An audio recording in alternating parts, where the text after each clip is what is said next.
This is the Lone Crater YouTube. We hope this video helps. You're starting by finding the exact document you want removed. Accuracy matters. Open Finder or press Command plus space to launch Spotlight and type the file name. Once you see it, confirm size and date with GetInfo so you don't delete the wrong version. Right-click to expose quick actions like Move to Trash. This is your first actionable step. Once done, make sure the file path is correct and remember that moving to trash isn't permanent yet. Now you'll actually move the document toward deletion.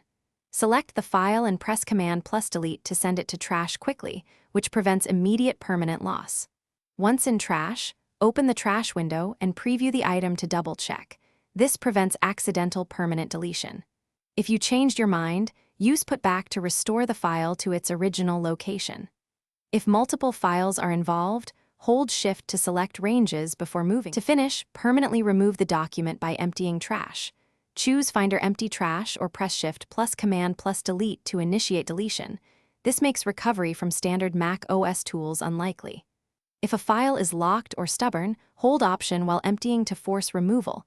This can bypass confirmation and remove locked items. Once done, verify free space and confirm the file is gone.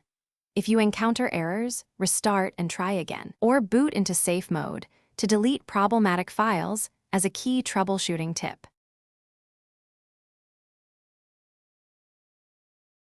Thanks for watching. Consider subscribing if we helped you.